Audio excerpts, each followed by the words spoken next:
au même moment, la vie devient de plus en plus chère. C'est comme on est en phase d'un boulot compresseur. Au moment où les emplois deviennent de plus en plus rares, les ressources aussi deviennent de plus en plus rares. Tandis que vous, en tant que personne aux ressources de la jeunesse, leader d'opinion que vous êtes, pour éclairer la lanterne sur ce genre de sujet. D'accord, exactement. Nous faisons face à cette difficulté. Nous racontons ce problème-là et puis c'est un peu généralisé. Il y a une inadéquation entre la formation et l'emploi que nous sommes en train de voir. Vous voyez, les universités forment des gens, mais après le diplôme, ne trouvent pas à faire. Et des fois, quand vous étudiez bien un tout petit peu, c'est que les diplômes qui sortent des universités ne répondent pas aux besoins du marché, aux besoins des entreprises. Vous voyez, quelqu'un qui fait par exemple le droit et qui a son diplôme et qui ne sait pas où est-ce qu'elle doit aller chercher son travail et se retrouve à faire des stages un peu n'importe comment. Cette personne ne va pas voir la qualité, ne va pas être employée selon les études qu'elle a reçues. Vous voyez? Donc c'est un problème et nous sommes en train d'œuvrer, d'arracher à ce que les jeunes que nous sommes, avec une vision claire de l'avenir, puissions faire un bon choix pour nos carrières. Voilà, faire un bon choix, d'être formé sur les métiers pratiques. L'exemple de l'Allemagne également, et que les jeunes sont plus compétitifs que un pion va pour enseigner. Le pion est dans la salle, comme on se voit au tribunal, on voit que ces élèves sont des accusés. Et quand le temps arrive de les accuser fortement, on les accuse, parce qu'on vous a insulté en classe, vous corrigez sur les copies, vous les accusez, vous les condamnez. Donc ça fait que franchement, les étudiants ont montré que plus de 80% de ceux qui travaillent ne sont pas au poste fait. Et surtout ceux qui sont là prononcés au topo. Vous allez voir quelqu'un qui est dans un bureau, il n'est pas à l'aise en s'enseignant, c'est que le gars aime parler. Maintenant vous le placez quelque part où on va le passer seulement des parties HD. Il sera malheureux au bureau, et puis il va travailler malgré lui quoi.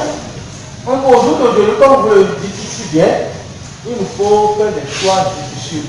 Mais ces choix, quand on fait le choix, quel comportement en tant que jeune on doit avoir? D'accord. Cette question est la bienvenue. Parce que une fois que vous décidez ce que vous voulez devenir, une fois que vous faites le choix de la carrière que vous voulez embrasser, alors il est très primordial de s'impliquer totalement. Vous voyez, j'ai commencé l'université avec certains et à l'époque, c'était très dur, c'était à la passeille. Et donc, des fois, on ne trouvait même pas de place pour s'asseoir, vous venez en sueur comme ça, mais vous restez debout du matin jusqu'à 13h pour suivre un cours. Et c'était vraiment compliqué. J'ai vu des gens de ma promotion abandonner. Vous voyez? Parce que la motivation qui devait être derrière les études n'y était pas. C'était en faire le suivi. Ils ont dit, bon, tel est bon en classe et il va faire la passerelle, je vais aussi faire la passerelle. Mais non, j'ai rencontré de mes professeurs qui m'a demandé, mais toi tu as fait la sécurité, pourquoi tu vas faire l'économie? J'ai dit, mais je dois gérer l'économie du pays.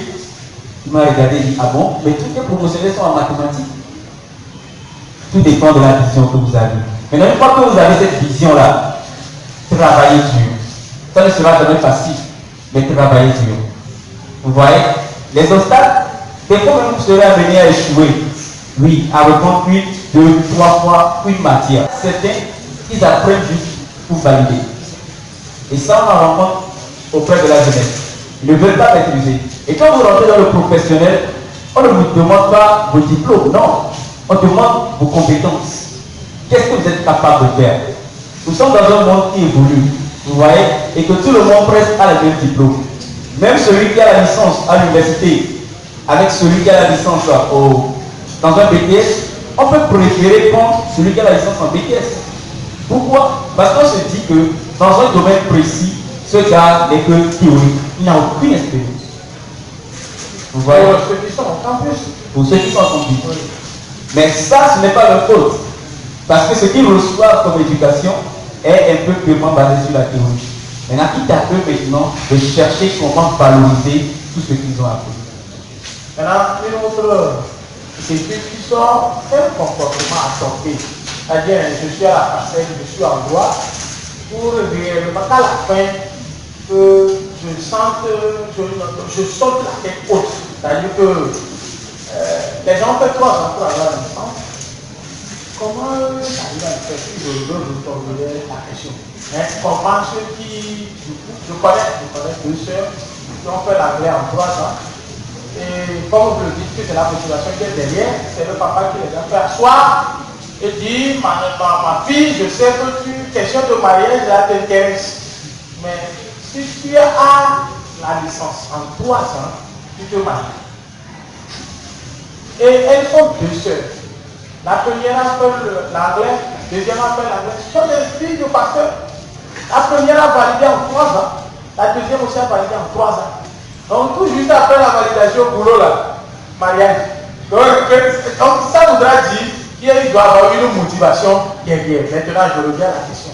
Comment leur motivation était pour qu'elles réussissent du coup comme ça? D'accord.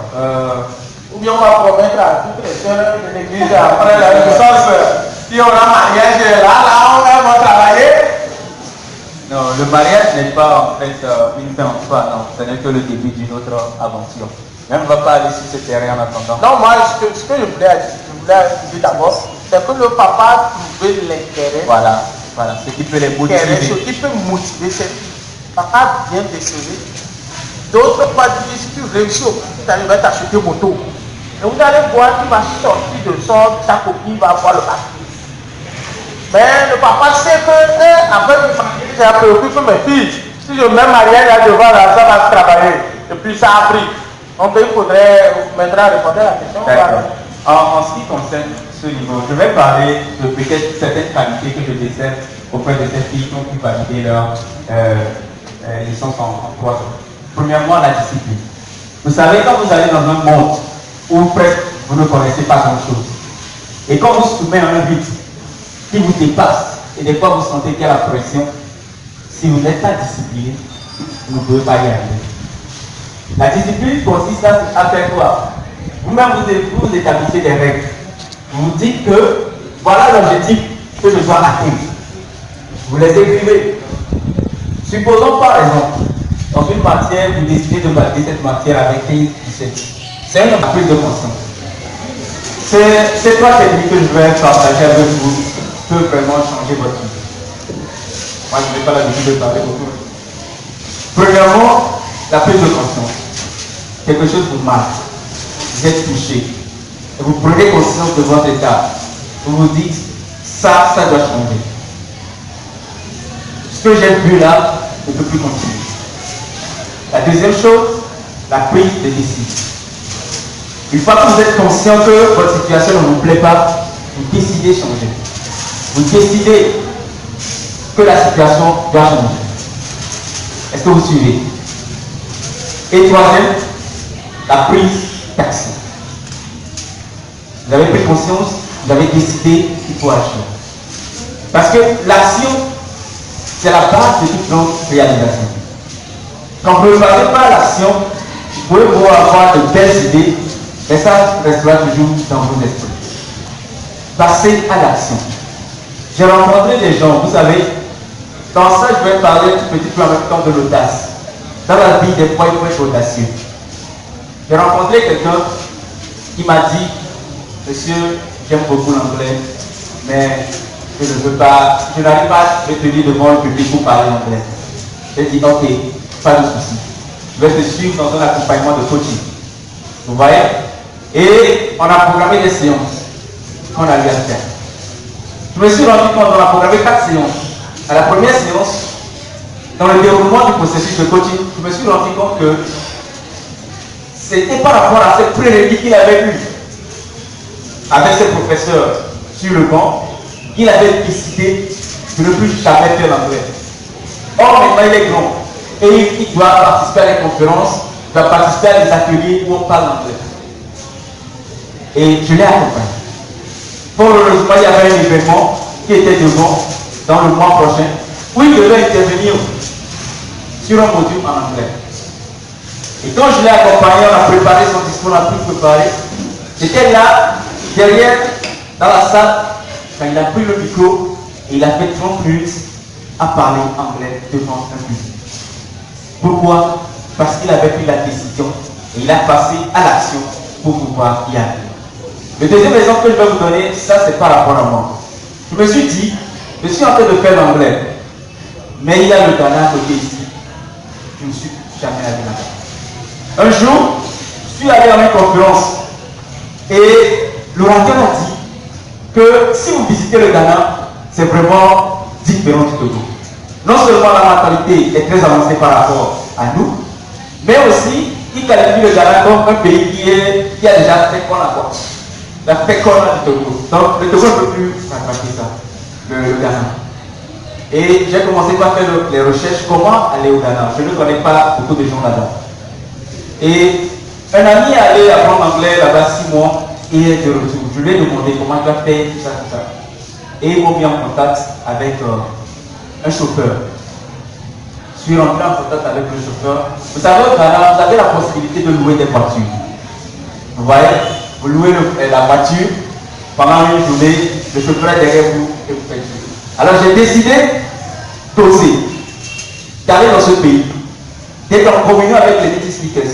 Parce qu'on discute souvent en ligne, mais d'aller m'affronter avec eux, d'aller parler, d'aller voir les opportunités qui existent au Ghana. J'ai pris mon courage à 2 mains. J'ai payé le chauffeur pendant une journée 60 000 francs. Il est venu me prendre au niveau de la frontière et j'ai passé toute une journée à stipuler dans Accra. Tout est compris, les villes Accra. Je suis allé à Accra Moche, où j'ai encore appris quelque chose de très intéressant là-bas. J'ai découvert le KFC. Quand je dis que j'ai dépensé 60 000 pour aller à Accra, revenir une journée, c'est le salaire de quelqu'un pendant moi. Oui, parce que j'avais osé et je savais ce que je disais. Vous voyez, des fois il faut prendre le courage à 2 mains et investir. Quand je suis rentré à Accra, c'est un très grand bâtiment. Vous savez, c'est supermarché, mais tellement parce qu'il y a tout dedans. Vous pouvez même vous perdre dans ça. Et je suis allé, j'ai découvert beaucoup de choses. J'ai été impressionné par le fast-food.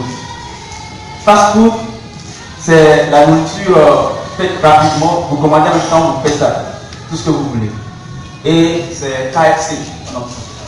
Alors quand je suis revenu, j'ai demandé à savoir qui est l'auteur de ce fast-food, comment il a commencé. Et j'ai découvert une histoire qui m'a encore bousculé. Vous savez, je vous raconte cette histoire. Il y a un garçon, à l'âge de 5 ans, son père était mort.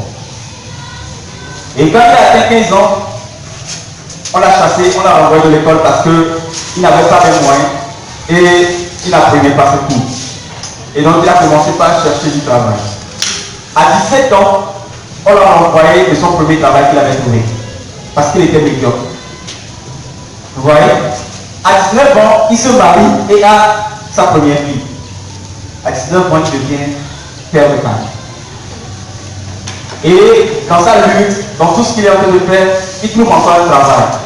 À 26 ans, on le renvoie encore. Parce que c'est comme si c'est une malédiction en fait. Partout il est, il va faire des dégâts. Et on le renvoie encore. Et il est dans la galère pendant 5 ans. Plus tard, il trouve encore un travail. À l'âge de 65 ans, où il devait prendre la retraite, quelque chose s'est passé, on a licencié plusieurs des employés. Et comme il était vieux déjà, on l'a licencié aussi. On l'a fait retraite anticipée. Parce qu'il n'était pas prêt à aller à la retraite. Et il voulait se suicider. Et il était à 2 doigts de se suicider. Quand une voix lui dit, mais qu'est-ce que tu sais faire? Qu'est-ce que tu sais faire? C'est à cette question qu'il a essayé de répondre. Et ça a changé radicalement sa vie. Il se dit, c'est vrai, si je cherche emploi, quelque temps après on me l'envoie. Mais je suis très bon en cuisine. Et donc, il a pris sa retraite avec $105. c'est seulement $105 qui était dans sa poche à 65 ans quand il a pris sa retraite. Et il dit ça ne peut rien faire aux États-Unis, je vais me suicider. Et il a pris $88 et allait payer les poulets. Il a pris lui-même, parce qu'il était très bon en cuisine. Quand il prépare sa femme de qualité toujours, que tu es très bon en cuisine. Et il a pris ça. Et alors qu'ils sont en 5 ans, il a commencé par faire du porte à porte aux gens, en leur vendant des poulets. Vous imaginez un petit peu, il est vieux, fatigué, mais il a trouvé une raison pour ne pas se suicider. Et il a continué. Il faisait du porte à porte, avec des poulets. Plus tard, il s'est rendu compte qu'à l'aéroport, les gens qui viennent stationner passent 1 heure de temps à attendre un autre vol pour partir. Et pendant ce laps de temps, ils n'ont pas mangé. Et il va voir un responsable de l'aviation. Et puis, il lui dit, je veux signer un contrat avec vous et vous envoyer de la nourriture à tous les passagers qui viennent faire escale dans votre aviation. Parce qu'il était, il fait la cuisine et il lit. Il a commencé par employer des gens à côté de lui. C'est comme ça qu'il a gagné un contrat avec une aviation. Et quand ils étaient satisfaits de son travail, l'aviation l'a référé à d'autres aviations. Et donc, Fast Food a commencé son ampleur comme ça. Et c'est à 88 ans que cet homme est devenu millionnaire. L'homme qui voulait se suicider à 65 ans et qui a persévéré à 88 ans, il a laissé une grande entreprise et il est devenu millionnaire. Et cet homme s'appelle le colonel Sanders. Wow. Applaudissez pour lui. Merci. Nous avons beaucoup de choses dans notre JDC. Le temps qui nous est imparti est largement dépassé. Nous allons vous donner de la chance. Si vous avez une ou deux questions, vous allez lever la main et vous allez poser la question. Oui, question? Vous avez une question?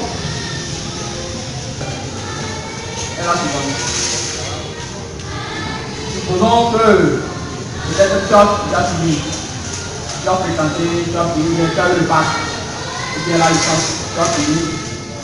Maintenant, tu es bon, disons tu es bon, et des fois il y a des affiches, et peut-être tu prends une numéro sur l'affiche, tu appelles, et tu seras en contact avec le directeur de l'entreprise qui a été affiché. La plupart des gens ont quelque chose comme ça.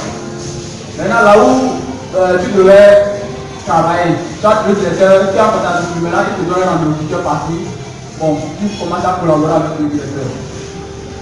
Maintenant, il arrive que là où le directeur est un peu distancé de toi, mais il te propose des formations pour aller faire. Maintenant, tu n'as pas de moyens pour te rendre. Mais tu dis que ça va aller, ça va aller, ça va aller. Maintenant, dans ce cas, toi, tu dis ça va aller, mais c'est le déplacement qui te manque. En ce moment, qu'est-ce que tu peux faire? Donc, c'est toi qui dis que ça va aller au mieux. Pour la question du frère, non seulement je vais l'encourager à persévérer, mais je vais lui donner mon témoignage. Vous savez, quand j'ai commencé par apprendre l'anglais, j'avais seulement un seul jour dans la semaine pour apprendre l'anglais, le jeudi soir. Et on nous a offert une pause à l'Anceta et le seul jour disponible était le jeudi soir. Alors jeudi soir, je venais de rentrer dans la chorale et on devait faire des petits cœurs. Vous voyez, donc j'étais obligé d'être là pour les petits cœurs, mais je me suis dit non, j'ai envie de faire quelque chose, ça me passionne, je vais sacrifier l'église pour aller me faire former en anglais. Et ce seul jour que je vais pour me faire former, quand je reviens, moi-même je me tourne-éduque. Vous voyez? Et j'ai fait ce parcours pendant 2 ans. J'allais. L'Anceta se trouve à Niconacoy. Je quittais à Balépédo à aller à Niconacoy. Et donc, quand tu prends la voiture, aller au déjà, c'est un peu cher. À part ça, j'étais très assidu et très excellent. Et après 2 ans, notre professeur qui nous recevait a obtenu une bourse pour aller étudier en France. Et on cherchait quelqu'un qui va assurer l'intérim. J'étais présent, on m'a pris. Vous voyez? Et maintenant, tout ça pour te dire que c'est la persévérance qui va te permettre un jour de devenir en même temps propre patron. et ne plus dépendre de l'autre. Et quand j'ai commencé à enseigner là-bas, quelques années plus tard, je me suis dit, les gens ne viennent pas là-bas pour se faire former. Or, dans mon quartier, ils ont besoin de l'anglais. Alors je crée un cabinet qui est proche d'eux. Et moi-même, je n'ai plus à me déplacer vers là. Mais c'est mon assistante qui va faire les cours et moi, je suis ici. Dans ton cas, aujourd'hui, tu n'as pas les moyens de déplacement. Ça ne veut pas dire que demain, tu ne l'auras pas. J'ai commencé, l'argent que j'ai gagné là-bas m'a permis de payer une photo deuxième main. Et à l'époque, c'était un peu... Parce que j'ai commencé la première année avec le vélo. Je pédalais très en sueur et je vais à l'université. Je m'assieds, je n'arrive pas à suivre le cours, j'étais très en sueur. La deuxième année, je viens avec une moto deuxième main. Les gens sont en train de me regarder. Ça m'a volé un peu. Troisième année, à la fin de l'année parcours, j'avais une moto house. Pourquoi? Parce qu'il y avait la volonté derrière. Peu importe les peines que tu vas traverser aujourd'hui, dis-toi que la récompense qui sera devant est plus grande. Est-ce que tu vois? Dis-toi que la récompense qui sera devant est plus grande. Et j'interpelle chaque jeune ici à faire le sacrifice. Parce qu'il n'y a pas de récompense sans sacrifice. Je connais mon informaticien. Celui avec qui je travaille, je collabore. Je vais donner son témoignage. C'est quelqu'un qui est très bon en informatique. Et il peut passer la journée du matin jusqu'à 22h, 23h en programmant, en faisant des choses en informatique. Mais le souci aussi avec lui, c'est les déplacements, les moyens de déplacement. Une fois que nous avons discuté un tout petit peu, il comprend très bien que quand il persévère dans ce qu'il est en train de faire, il acquiert de la valeur. Et c'est cette valeur-là qu'on va rechercher plus tard sur le monde du travail. Cela veut dire que toutes les années où il est en train de passer à travailler pour quelqu'un, mais en se formant, vont l'aider plus tard. Et pour finir, je vais t'encourager. Quand tu mets ça au niveau de ton genou, Dieu le soulève au niveau de ta tête. Et donc, aie confiance en Dieu. Soumets-lui ton besoin. La Bible dit, l'Éternel est mon berger, je ne manquerai de rien. Un jour que j'étais en train de lire ce passage, Dieu me l'a expliqué d'une autre manière par rapport à la manière dont je le comprenais avant. L'Éternel est mon banquier, je ne manquerai pas d'argent. Voilà, l'Éternel est mon banquier. C'est comme tu vas à la banque, tu demandes l'argent. Et c'est lui qui est ton banquier, il va refuser? Non. Mais un jour, je lis encore un autre passage et on me dit, je suis plus intelligent que mes maîtres parce que je garde tes préceptes. Mais c'est Dieu qui donne l'intelligence. Et donc, partout où je suis, je dois être intelligent. Est-ce que vous voyez? Et pour finir, mon frère, la persévère. Persévère, n'abandonne pas. Un jour, Jésus rendra tout le monde. Merci. Ok, il a parlé de l'aspect motivation.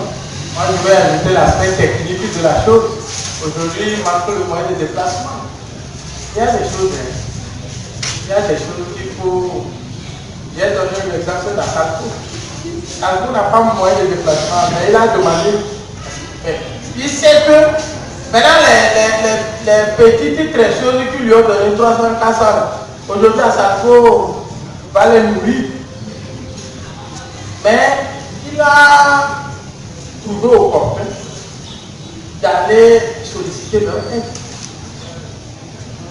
Je t'envoie chez ton responsable, ton supérieur, va le voir, on va voir chez toi. Si ça ne se résout pas là-bas, il va le rapporter. Et on verra. Moi aussi j'ai des supérieurs, on va voir. Si c'est formation ou bien ce qui va te donner le meilleur demain, c'est qu'aujourd'hui, moins de déplacement là. Oh, qui a complété la prédestination là, oui. Par exemple, David dit tout à l'heure qu'il avait. Donc le vélo était là. On va te donner le vélo. Donc ceux qui ont abandonné le vélo, leur vieille moto là, on va faire les motos là pour te donner. C'est-à-dire, pose le problème à son niveau, tu vas, c'est-à-dire, de façon hiérarchique. Et on va traiter ça. Donc c'est l'aspect technique de la chose. Sinon, il a. Mais je vais essayer quand même de relativiser sa question. Et il a fait mention du jeune chrétien. Comment réussir dans le monde des affaires. Et je vais vous donner ces exemples-là. J'ai eu à côtoyer le directeur général de Champito. Et j'ai beaucoup appris de lui. Il est un chrétien, Mais il nous a parlé de quelqu'un qui a vraiment changé sa vie. Il dit le jeune entrepreneur et le Saint-Esprit. Mes amis, fais la différence. Là où les gens voient le gagne pas, toi tu vas gagner. Parce que tu as le Saint-Esprit. Je viens sur le côté chrétien parce que je suis face à un public chrétien. Moi, je suis entrepreneur, je sais ce que ça fait. C'est difficile. Vous regardez des formations, le nombre est signé à tête, mais les gens n'arrivent pas. Et des fois, les coûts sont énormes. Mais ce que je peux vous dire, c'est que quand vous associez votre entreprise avec le Saint-Esprit, ça marche. Récemment, un ami m'a donné ce conseil quand je lui en parlais. Et ce témoignage, pardon. Il me dit que lui aussi a fait l'expérience. C'est un marketeur, un commercial pour une entreprise. Il dit à chaque fois que je prie et que je suis rempli de cet esprit, quand je vais sur le terrain, je vends tellement mes produits. Non, j'ai des clients. Quand je veux rentrer dans cette maison, le Saint-Esprit me dit rentre. Et je rentre. Quand je parle à cette personne, toute la maison vient acheter mon produit. Mais d'autres jours, si je n'écoute pas le Saint-Esprit qui me dit ne rentre pas, et que j'insiste pour rentrer, des fois ce sont les injures, des fois ce sont les moqueries. Et il faut prendre l'importance du Saint-Esprit. Le dernier exemple que je vais donner, c'est l'exemple du DG de Sakamoto, Evany. Il me dit, lors d'une conférence, que le nom Evany lui a été communiqué par le Saint-Esprit. Et donc, tous ceux qui vont dire Evany, Evany vous avez dit Amen. Vous voyez, disent Amen sur son entreprise. Et tout ce qu'il veut, lui, sera toujours accompli, sera toujours oui et Amen dans sa vie. Parce que tu conduis House, tu conduis Evany, ça sera toujours Amen chez lui. Et il fait partie des milliardaires ici au Togo qui ne se fait pas prendre. Vous savez, je vais terminer avec ça. C'est un conseil que je donne à tous ceux qui veulent rentrer dans le monde de l'entrepreneuriat. Ne faites pas les choses parce que tout le monde le fait. Non. Recevez votre vision du Saint-Esprit. Qu'il vous dise et qu'il vous montre là où vous voulez aller. Parce que quand vous avez une vision claire de là où vous voulez aller, je vous assure, peu importe les obstacles, les montagnes, vous y parvenez. Je vous remercie. Merci beaucoup. En matière de passation de marché public, là, si vous voulez avoir plus d'amples explications, la RPL là, le CPL là, mais les frères aussi à l'église sont là. Le pasteur là, ne pas le passer, le directeur de top potentiel était porté à aller redresser la tête des ministres. Donc on organisait des conférences à Kachimini, on l'amène, on les parlait. Et donc, on fait pour formaliser ce que tu as. Tu vas nous aider à ce que les tests soient programmés. Sinon, les gens sont déprogrammés. Donc, franchement, je vous dis une vérité. Il y a des directeurs qui sont là aujourd'hui. Si ce n'est pas déprogrammé, aucune stagiaire ne vient ici. C'est-à-dire, quand lui voit une stagiaire, c'est le CSI qui le monte à la tête. C'est déprogrammé. Non, les filles qui ont agi de sa fille, et lui, quand il les voit, c'est couché avec elle qui vient dans la tête. C'est quelqu'un qui déprogramme. Si les mamans ne peuvent pas faire ça, c'est qu'il faut le remettre. Mais nous, chacun de ce soir, quoi. On va le remettre. Et ils sont là pour ça. Donc, donnons-leur l'opportunité de reprogrammer les gens, de les aider à devenir des hommes frères. Donc, je crois bien, on va donner à la parole à la leader de nous donner, de faire une petite synthèse de ce qu'il a dit, une conclusion. Et on va se parler. D'accord. Nous sommes réunis ici pour aborder un thème très important. Le jeune d'aujourd'hui est le leader de demain. Tout ce que vous faites dans votre jeunesse vous accompagne. Les gens qui sont à quelques doigts de leur vie de mort regrettent plus les choses qu'ils n'ont pas osé faire que les choses qu'ils ont faites au cours de leur vie. Mon conseil à toute la jeunesse est d'oser, de prendre des risques. Quand vous prenez des risques et vous échouez, vous apprenez.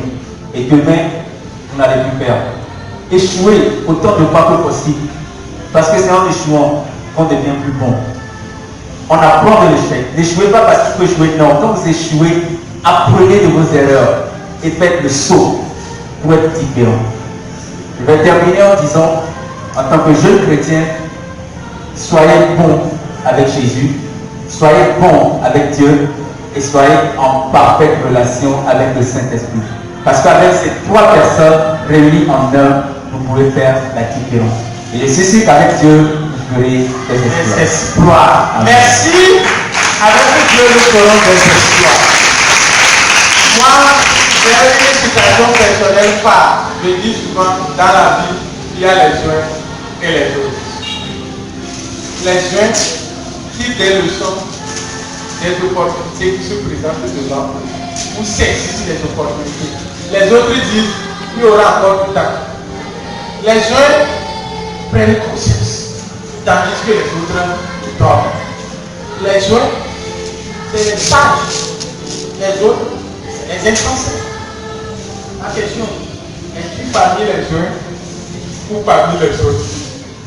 As-tu écouté quelque chose cet après-midi qui va t'aider à booster ta vie? Ou serais-tu encore indifférent, aller reprendre les mêmes erreurs et avoir encore 4 de moyenne comme la fois passée? Tu peux être meilleur. Tu peux être meilleur. Tout ce que nous pouvons penser, nous pouvons les devenir. Oui, pense gros, ne pense plus petit. Vois-toi, tu es triste de casser. Vois-toi très grand dans ta propre maison. Vois-toi dans ta voiture. N'aie pas une imagination des hommes de face. Attitude. Mais titille les hauteurs. Que Dieu, dans sa grâce, dans sa miséricorde, parce que celui qui nage avec Dieu ne se noie jamais. Lui, quand il serait dans notre barque là, nous allons faire la différence. Si les gens du monde, avec leur simple, c'est-à-dire ils n'ont rien en plus la détermination, et ils font le meilleur. Nous on a encore Jésus, qui est le meilleur avec nous. Nous serons les plus que meilleurs, pour pas les plus que vainqueurs. Que le Seigneur Jésus-Christ, dans son amour, la communion du Saint-Esprit et l'accompagnement du Dieu très haut soit avec chacun de nous. Au nom du Père, du Fils et du Saint-Esprit. Amen. On va acclamer Dieu.